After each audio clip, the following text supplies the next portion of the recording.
All right. Hello, Ameen. Could you please introduce yourself and what you do? GM, thank you for having me. I'm a Ethereum software engineer. Been in the space for, I don't know, 9 years now, building smart contracts for payment systems, DAOs, stablecoins, privacy tools. And most recently, I joined as the CTO of a company called Oxbow, spelled 0xBow, which is like Tornado Cash without the terrorists. You have like a very wild history. I want to start with Spank Chain specifically. Why did you build that? What was the inspiration behind that?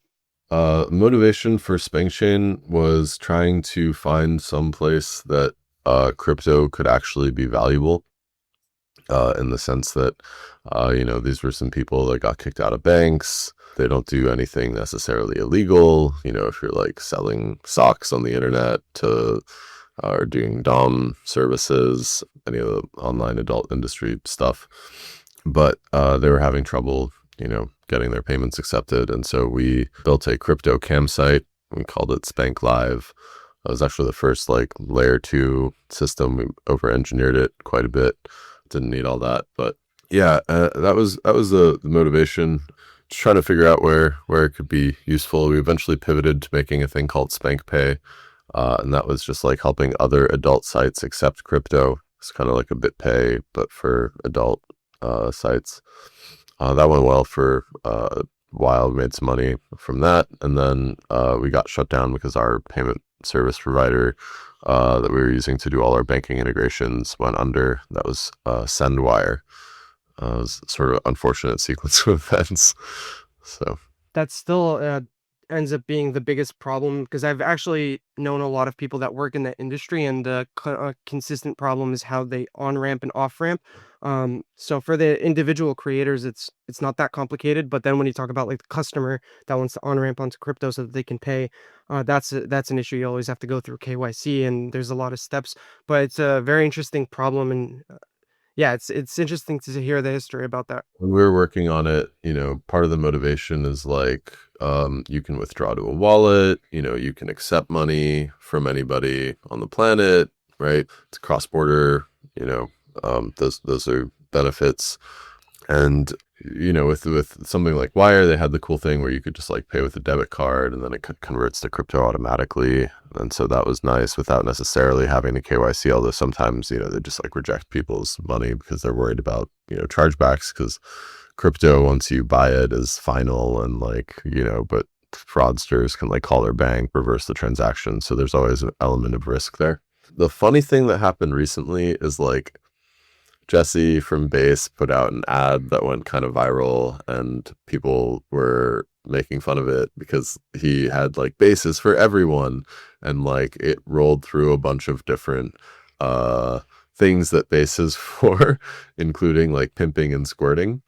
And some people rightfully pointed out that Coinbase's policies prevent any use of Coinbase for like sex work related activities.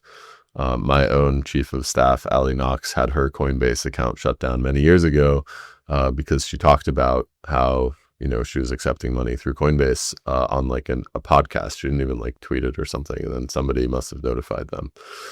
And so it shows that like even within crypto, like Base might be for everyone, but Coinbase isn't. So you still have this on ramp problem. Do you think that Base could stick to this, like, idea that Base is for everyone, despite the fact that, like, the Coinbase company entity has to abide by much harsher rules? Do you think that bleeds in any way? It depends, how visible it is, and like the degree to which Base's activities influence Coinbase's banking and payments relationships. Like OnlyFans, had basically it was threatening to cut off adult because, and then they explained why, and they said it's because our banks are about to all cut us off. And then they steered the ire of the adult community towards the banks, and then I think they got that reversed. And the banks were like, actually, never mind. Maybe they underestimate how much power the adult community has actually gotten. But like Coinbase is not, their business is only a small fraction would ever be this community, and that's just why they don't care. It's like not their fight. So I kind of doubt it would make a difference. What was your entry point into crypto? Like, was this one of your first projects, or because I don't know like how things went with you that far back? Bank chain was the first thing I tried to do on my own. I mean, like entry point to crypto is like buying mushrooms on the Silk Road, tripping, with my college friends across our college campus. Then I graduated, learn how to code, tried to build a Bitcoin arbitrage bot, lost all my money in Mt. Gox, all my money being like a Bitcoin. Never thought it was going to be that valuable to like try and get it back. Wasn't like a hodler back then. Then I went to Consensus in like 2016, and I worked there for about a year on various projects. And then thought, payment channels was going to be a good thing for scaling. And I wanted to build a product that had a use case. And so I started working on Spank Chain. You were also involved in the development of Moloch DAO and Tornado Cash to a certain degree, and now you're in Oxbow. So how did that evolution go? Right. So like Spank started 2017 early, basically, launched it. And then we got to the bear market in 2018. Things were bleak.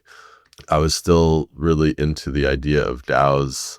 And so I wanted to start Moloch DAO as a way to rally the Ethereum community through the bear market so that we could take on the responsibility of funding some things ourselves. At the time, the EF had like 3 years of runway. We thought we might all just go broke and die, and that would be a pretty bad problem. This is one of my Moloch DAO shirts. I was very inspired by a blog post written by a rationalist. His post is called Meditations on Moloch. It's by Slate Star Codex. Scott Alexander is the name of the guy. Slate Star Codex is the name of the blog. And so Meditations on Moloch describes like game theoretic traps where somebody is incentivized to try to outcompete, and so they sacrifice something they value, and then everybody has to sacrifice that thing or else they get outcompeted. And so like it describes these prisoners' dilemmas and a couple other scenarios. Like I'll give you an example.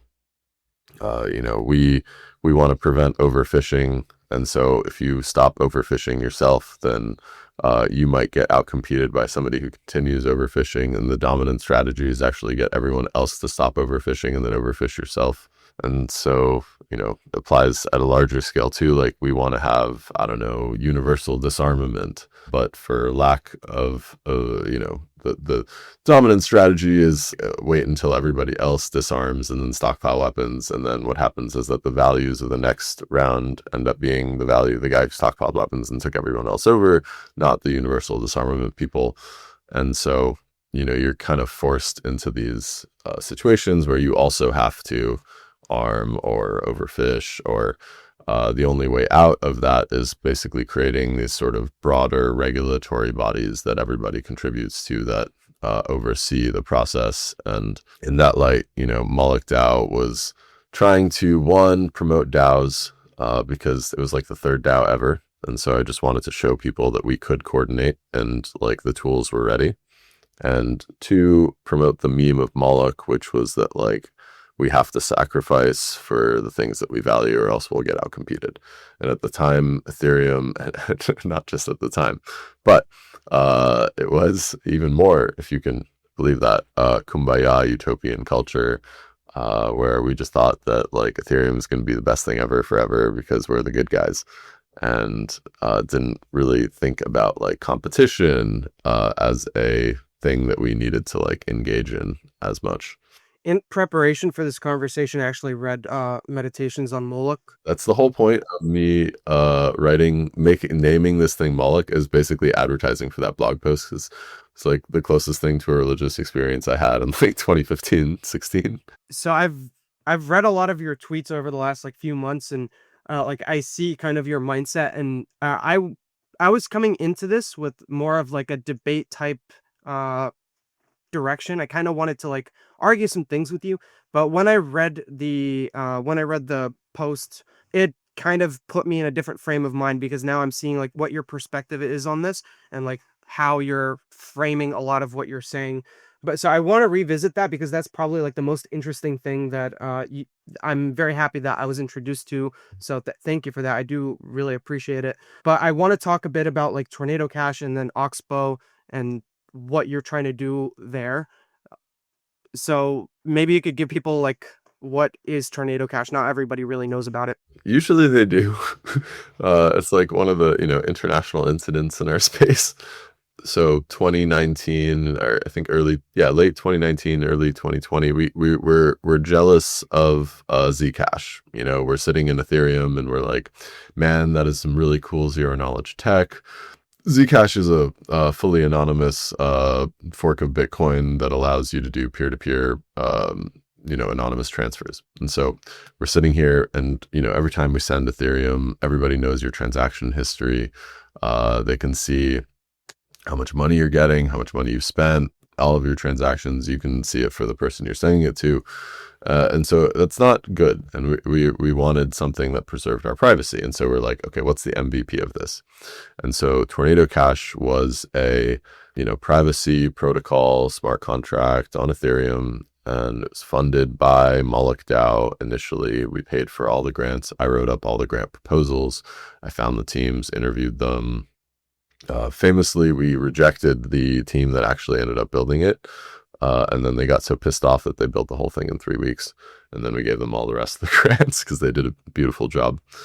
And so the system was like, you can deposit 1 ETH and then you can later withdraw 1 ETH, and like a whole bunch of people can deposit, an ETH, and then you don't know which of the people who deposited corresponds to which withdrawal. So it breaks the link between the transactions, and then you can go do other things. We built this when ETH was like $100, right? And we never imagined how successful it would end up being. And the problem was that ETH eventually became like $3,000, and North Korea hacked the video game Axie Infinity, which invented the like play to earn category for like, I don't know, $500 million. And then they started running some of that money to the tune of hundreds of millions of dollars through Tornado Cash. And then we had problems. Then a few months after that, the US government sanctioned the Tornado Cash program, which made it essentially a terrorist. It's the only program to be ever considered a terrorist, up to 25 years for like interacting with it in any way.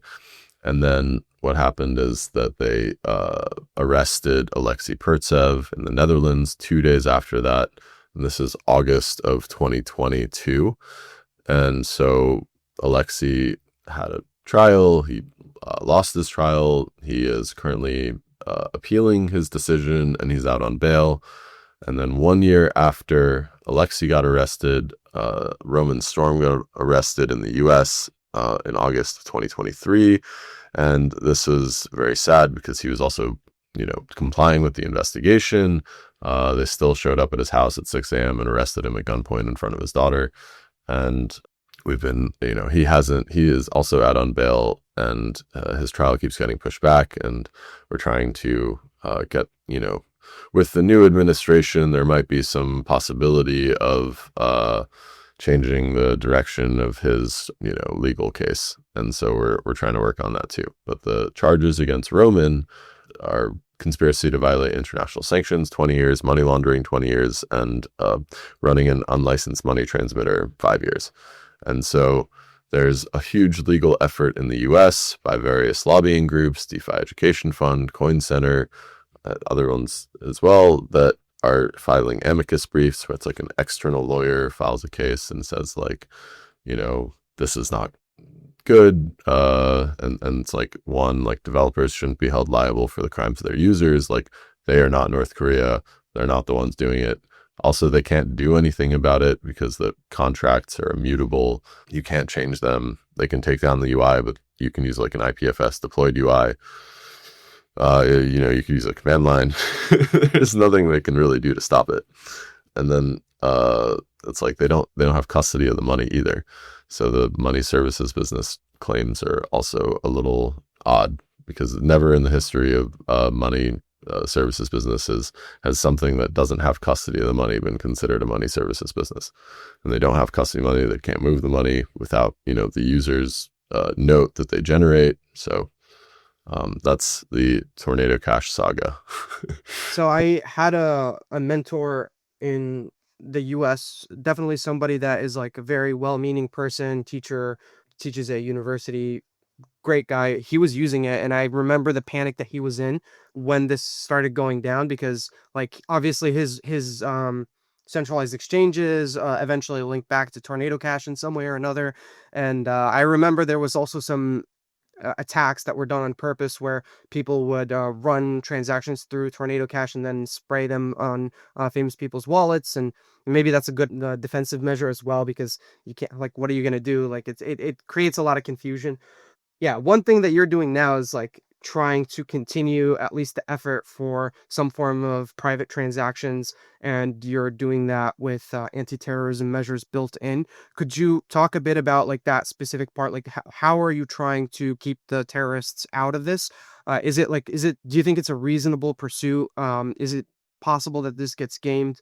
Not great questions, probably. Well, I mean, obviously, I think it's a reasonable pursuit, which is why I'm spending my time on it.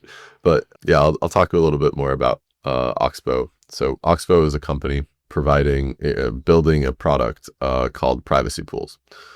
Privacy Pools is based on a paper that I wrote with Vitalik about basically how to do this thing where you can have privacy, but for the good guys, not for the terrorists. And the idea in the paper was that you can prove against a smaller subset of the deposits when you go to withdraw.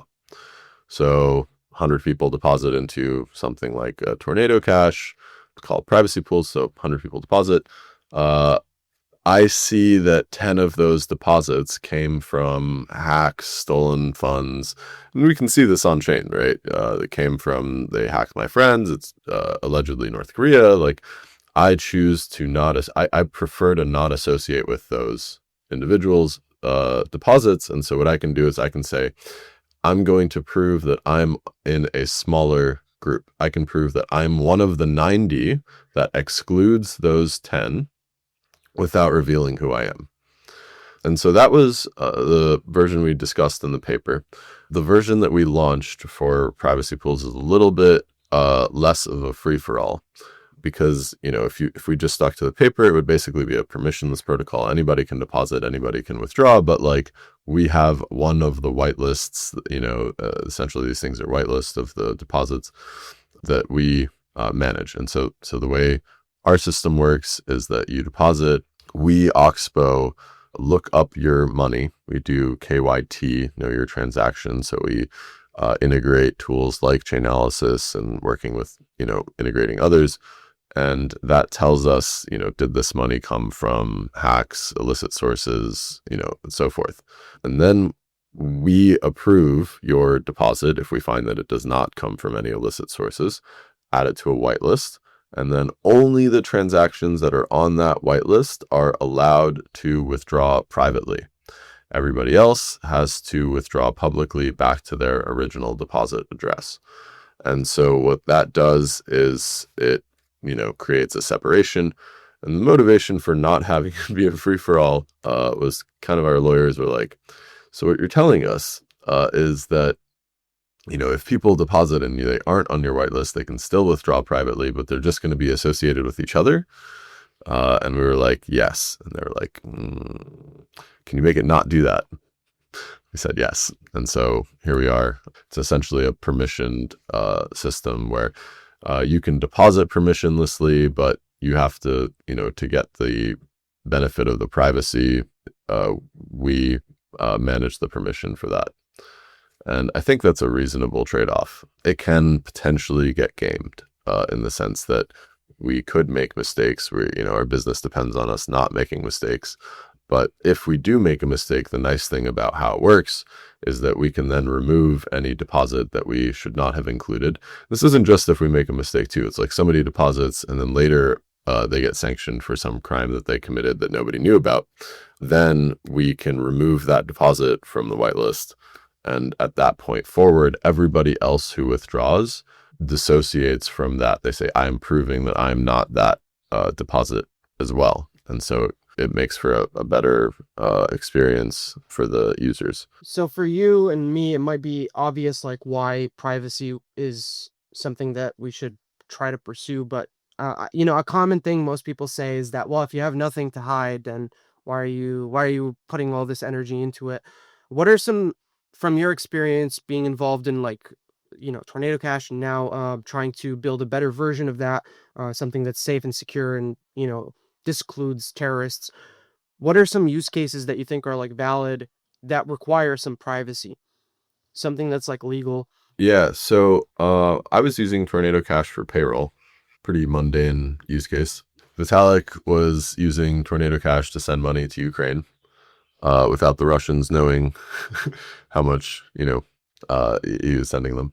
Basically everything in between, right? So like you want to send money to your friends or, I don't know, family without people seeing how much you're sending. You want to do some trading strategies without your competitors knowing how much, what you're doing. And part of this comes from like the way that some people do this right now is they'll like run their money through Coinbase and like or other centralized exchanges, and that kind of works from the outside world. They can't see the outputs of those transactions. They're not sure, but everybody at Coinbase can. So your privacy is as good as how cheap it is to bribe somebody at Coinbase, like a support engineer, to reveal your transactions. How do you try to combat that? Because there is still like a centralizing point where you are maintaining a whitelist. How do you prevent other people from abusing your system, like looking into what's going on? And so ZK and like, is it a technical thing? It's a technical thing. So like it's a different privacy model. Like we actually don't know which of the withdrawals correspond to which of the deposits. All we know is that some of these deposits are seemingly legitimate and some of them are seemingly illegitimate. And when we revoke a deposit, if you've already withdrawn, we can't do anything about that. We can't retroactively de-anonymize anybody. All we can do is then say, hey, we've removed this deposit from our whitelist. Then everybody else from that point forward gets to be able to dissociate. And if you've already withdrawn and you might be that, deposit, and you want to be very clear that you are not that deposit, you can actually go back and generate a new proof against the smaller whitelist and say, hey, look, I'm not, if it's like ABCD, D gets removed, you can be like, I'm going to prove against the ABC list. I'm not telling you which one I am, but I'm not D as well. That's the type of tooling we provide. And so it's a fully private system. Like we can't leak it. And so the thing that I don't think is a good idea is having honeypots of financial data everywhere and having big ones, because this is the kind of thing that does eventually get abused. One of the examples that I bring up of a system that was abused that probably wasn't intended to be is like during World War II, the Netherlands had a very good database of like where all the who was Jewish and where they were, their KYC database, and like they had the highest per capita Holocaust rounding up the Jews type of situation. I don't think anybody who originally created that system was like intending for it to be used that way. And so it's one of those lessons where, you create a system assuming the good guys will control it forever. And then, some point they don't. And you might want to design your systems to be resilient against that kind of thing.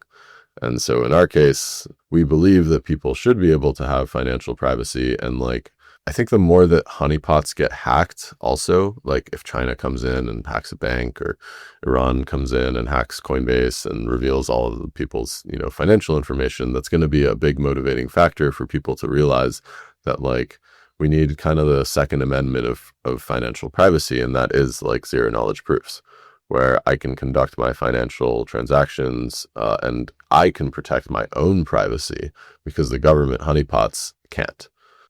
Might be a matter of time. I'm not saying, I want that to happen. I would prefer not to happen, but that might be what it takes. So over your career, at least in crypto, you've put down like a lot of very fundamental pieces of software and maybe like cultural works. So with Tornado Cash, with Spank Chain, specifically with Moloch DAO. So I am in a Moloch DAO. I'm in Raid Guild, or I've been in Raid Guild for a while, and I've seen how that plays out in the real world. Is it great? Yes. Does it have a bunch of issues? Also, yes. Like, there are a lot of trade-offs. Like, a great example for me is Wonderland versus Raid Guild, where Wonderland is like a much more organized, hierarchical version of what Raid Guild is, but it's also a lot more difficult to get in, and that there's like trade-offs that are being made there. When you say Wonderland, do you mean DeFi Wonderland? Yes, DeFi Wonderland, yeah. So these are like, I feel like they're the same thing on opposite sides of a spectrum of like open and closed. So what about reading that gave you the spiritual experience that you mentioned you had?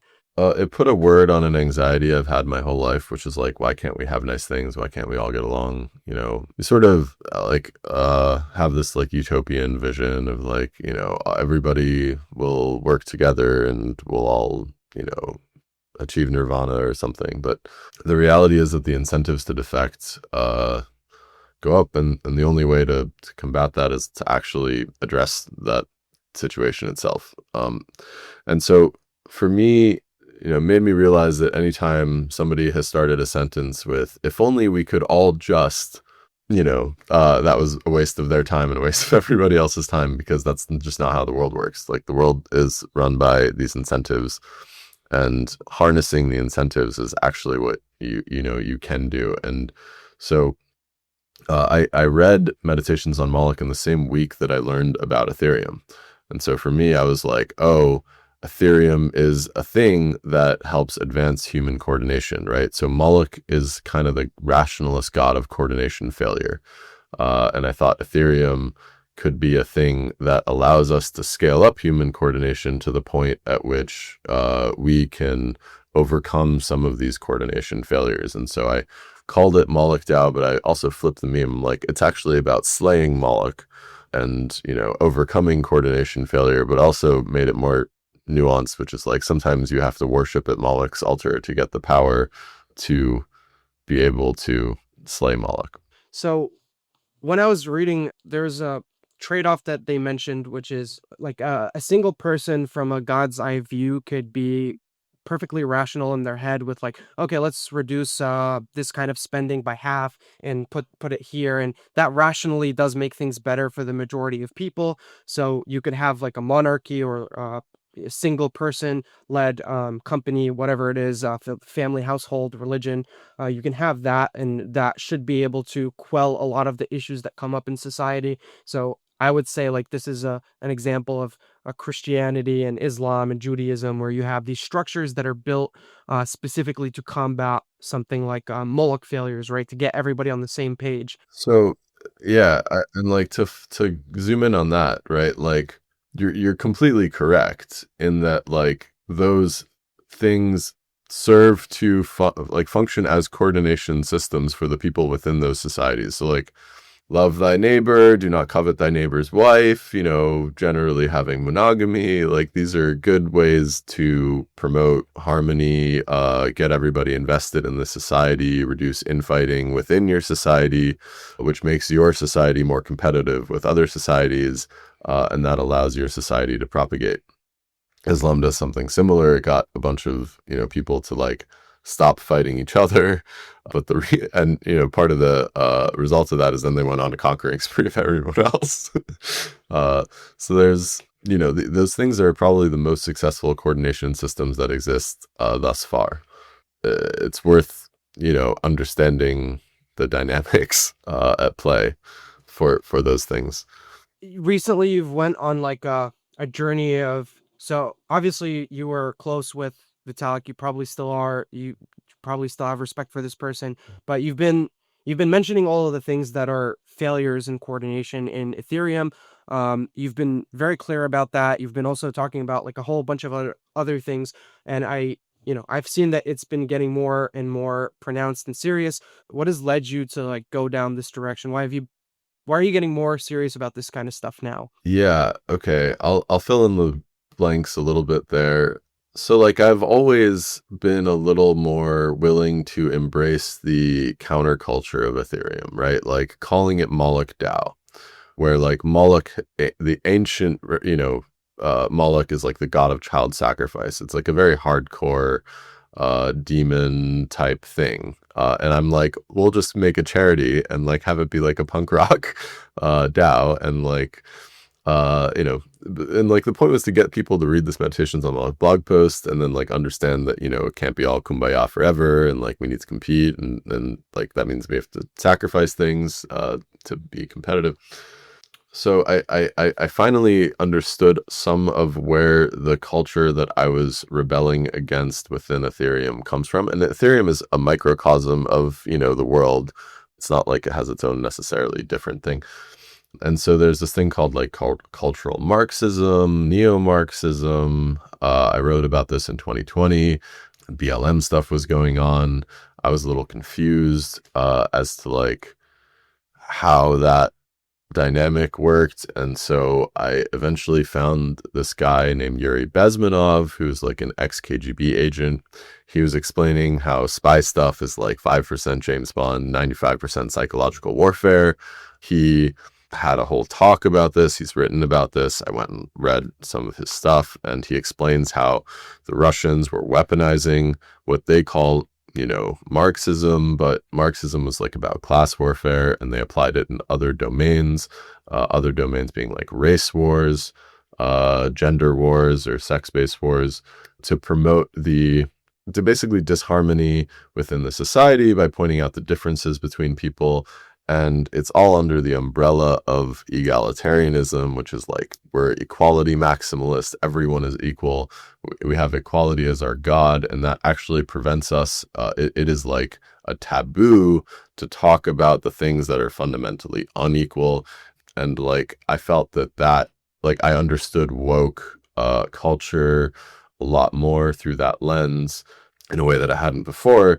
And then I learned more recently, after the 2022 in September, there was a girl named Masa Amini who was murdered by the Islamic morality police for not wearing her hijab right in Iran, triggered a whole wave of protests. It got me to realize that the kids in Iran, they don't want the Islamic Republic. They hate it. They don't want to be run by mullahs anymore. And I invested more in learning about Iranian history. And in doing so, I learned about how the Islamic Revolution went down in 1979. And in that revolution, basically, the communists at the time allied with the Islamists and worked together to overthrow the Shah of Iran. And in 1979, they took over, and it was really bad for like immediately. They decided to go to war with Iraq, and it was inconclusive. A million people died for no reason. They used that as a pretext to purge the country of any dissent, including the communists that they just worked with, right? So like, and personally, like my dad was Muslim, my mom was communist. We have a lot of regrets in my family. My dad's no longer Muslim, my mom's no longer communist. So like, I wrote about this, trying to explain why this ideology is actually dangerous, and in a way that I don't think people in the West really appreciate. And so I was bringing this up. I'm, making fun of Gitcoin for being communist. I was making fun of the Ethereum Foundation. When I say communist, I mean, it's shorthand for this like egalitarianism as your God, neo-Marxism stuff, where like they pay a lot more attention to this like trying to make everything equal. And it's a lot of like surfaces over essences. Like as long as you say the right thing, then, you're in, even if it's like maybe false.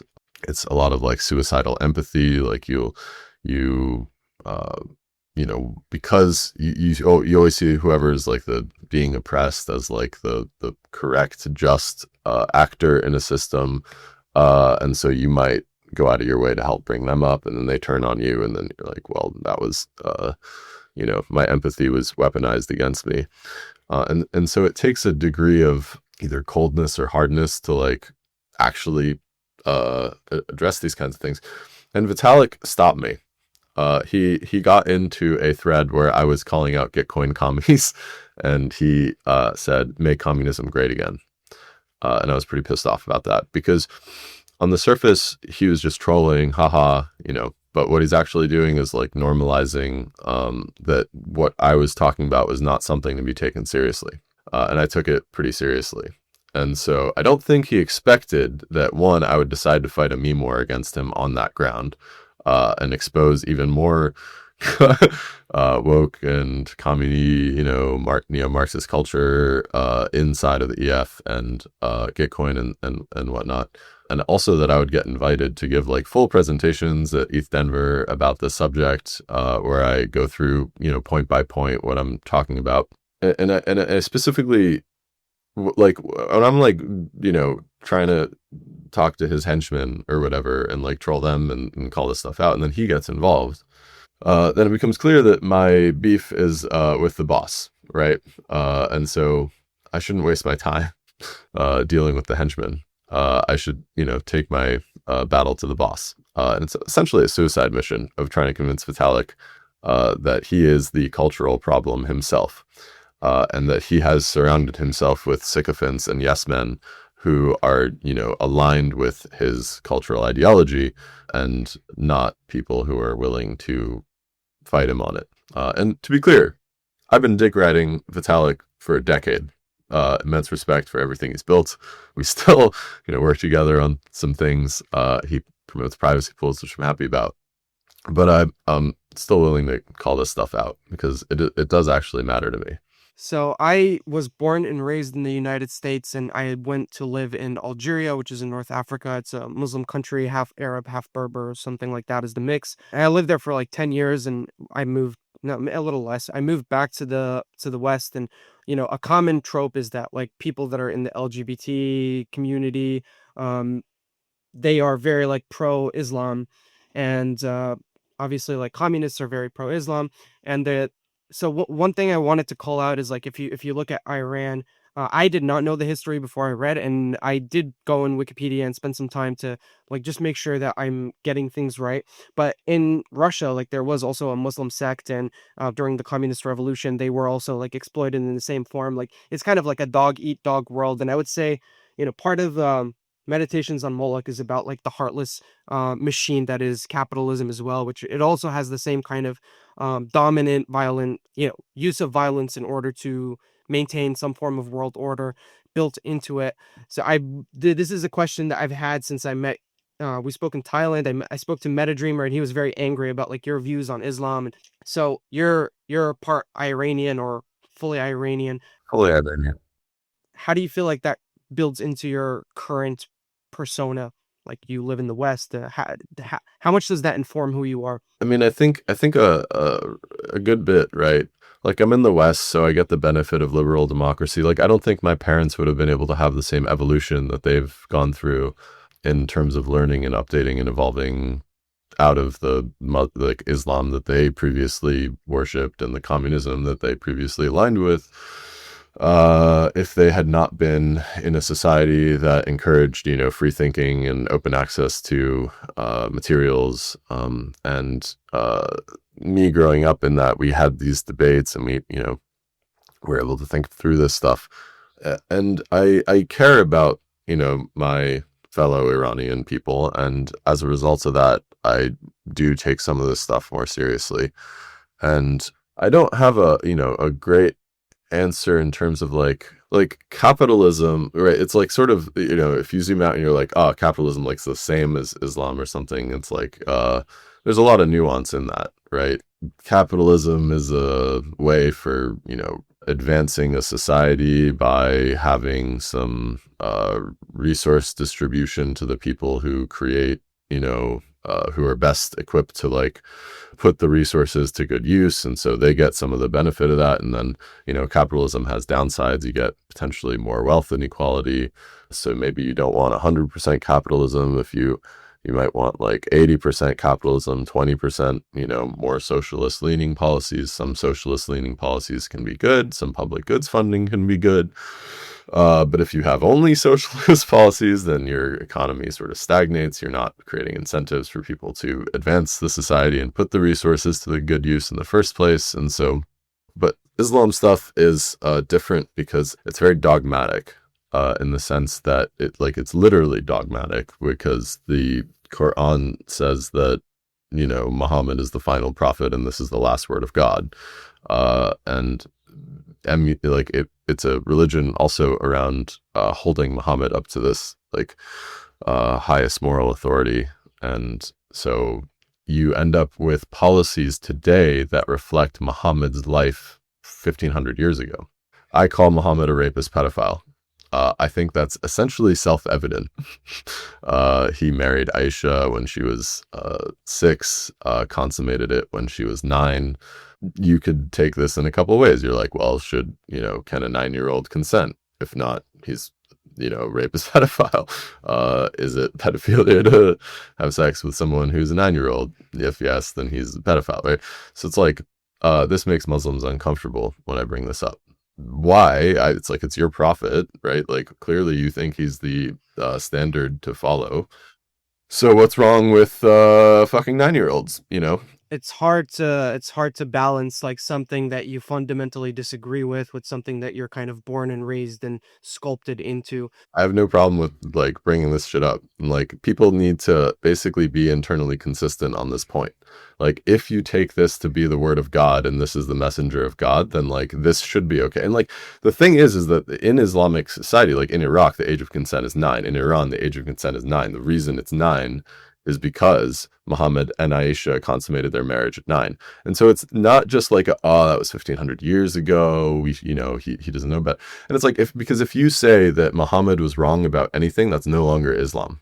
And that's just like how Islam is structured. It's like so dogmatic that you can't actually reform it. It's very anti-revisionism and Yeah, yeah, and reform. and like you kind of wish that there would be like there's a trope that like the priests are the enemies of the prophet, but as far as Islam is concerned, the priests seem to be more aligned, whereas like Jesus might come back today and be like, what have you guys done in my name? I didn't believe any of this. I said turn the other cheek. I said forgiveness, da da da. But yeah, that's not how that works. Somebody who's only consumed like information about Iran from media where like Iran is depicted as being like a warrior type society of Persia, so like Prince of Persia, all of the kind of movies that I've seen on TV. I don't know how much of that is true because I haven't like actually been there or seen much of it, but I think that there's this common. Yeah, my dad was a boxer. He took it pretty seriously, and I think there's this common like warrior mentality in that region of the world. Various reasons they go roam around and they had to like go fight other tribes that are probably competing for the same amount of resources as them, so they develop into this very specific way of living. Do you think that there's the possibility of extracting the good of whether it be Islam or communism or whatever it is that, like, let's say wokeism, extracting the good in that and sort of integrating it? Because I also think that capitalism is great, but I also can, like, when I walk down the street and I see people just like dying and nobody cares in the US at least, and there's a lot of pitfalls there for any kind of religion or dogma that you try to adhere to. How do you integrate all of that together and build something better? It's a tough one. Like, I think dogma itself is probably like the thing that gets in the way of integrating these types of things. If we had less dogma, then that would be nice because then you could just have debates on the merits of policies. Like, I don't think that having warriors is bad. I think if you don't have warriors, everyone else with warriors takes you over. So you might, sort of the Moloch of warriors, right? You should have some warriors. What the warriors protect is really important. Do they protect the people? Do they oppress the people? What is the degree to which they uphold the values of your society? I think I'm not so like against the use of power that I don't think that power should be used ever. It's just that like, you want to align it. I actually, and this is going to sound weird, but like one of the best examples of a country that seems to be using its power well is somebody like Israel. I know this is controversial, but like they are the country that integrates capitalism, integrates religion. They have their conflicts, but they have taken it upon themselves to defend themselves against the threats that they face. if they had lost any of the wars that have ever been waged against them, they just simply wouldn't exist as a country.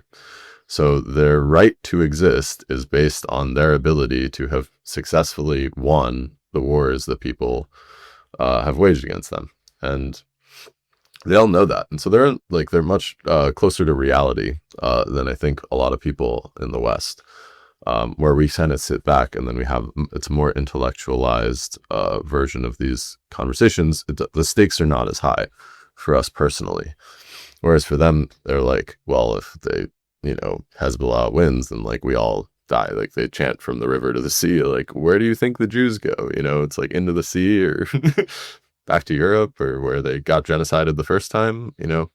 So I think we actually have a lot to learn from them. One thing that so I've spoken to people on the Israel side a lot, and also people on the Palestinian side. I am like part Arab, and I have a lot of empathy for the people that are living in Palestine. And I have a lot of like, when I see the kind of stuff that I see, it's very grueling to me, and I don't appreciate that. But I read The Iron Wall by Jabotinsky, I think is the name. And I think when I read that, that makes sense to me. So if a conversation can be had that is very direct and open about what is trying to be accomplished, what are the tactics that are being used to accomplish that, then both sides can be on an equal level and can have a conversation and can avoid a lot of this bombing, people raiding in and killing people. Everyone kind of points the finger and says this person wronged me, and they're both pretty right, I would have to say. To be clear, I point the finger at my own people. I point the finger at the IRGC, the Islamic Revolutionary Guard Corps in Iran. They fund all of the terrorism. They fund Hamas, they fund Hezbollah, they fund the Houthis, they run Iraq. They were previously the biggest supporters of Bashar al-Assad. And so, like, the leadership in Iran celebrates every Palestinian death because for them it's a PR win, because it makes Israel look terrible. And that is their whole plan. Why do they hate? So, in your mind, why do they hate Israel? Because I don't know much about the relations between the two. Yeah, I mean, they just, well, one, it's like a part of the doctrine of Islam. You don't have to go, it's like, they've always hated the Jews. And the weird thing is that the Iranians have not always hated the Jews. One of the things Iranians do, and like Iran and Israel have had great relationships for thousands of years. Historically speaking, the Persian king that is the founder of the Persian Empire was called Cyrus the Great, and he conquered Babylon and freed the Jews who were enslaved there. And so the Jews treat Cyrus as a Messiah-like figure. And so the Iranians, when we go to Israel, we take pictures in front of Koresh Street because it's their how they pronounce Cyrus the Great. And so there is a like positive relationship to be had if you aren't dogmatically against this group of people. If you are dogmatically against this group of people, you shouldn't be surprised when, they have to defend themselves and do. So I don't know. I mean, it's a tough one. We're almost at time too. So Yeah, I do respect your time. Thank you for doing this. And is there anything that you want to leave this on before we stop recording? like I think I've previously talked about Moloch and like given a speech. I don't know. I think it was at MCon or something, and I was saying how like the idea of Moloch is that it shouldn't be like my tribe against your tribe and my religion against your religion, and I kind of still believe that. Even if at times I'm, outspokenly against certain tribes or religions, but I'm optimistic that there will still be new structures and new ways of coordinating people, new sets of beliefs that allow people to scale human coordination in ways that were previously unprecedented, and that even crypto and blockchains are sort of examples of things like that. You have people of all kinds using Bitcoin. You have people of all kinds using Ethereum, and they may not agree with each other. They may even be trying to kill each other. But at the very least, they can coordinate economically. And so there might be ways that, we can still advance humanity despite our differences. I'm gonna leave links to Oxbow and Meditations on Moloch in the description, and then thanks again for your time. we'll leave it there. And I hope I can have you on another time.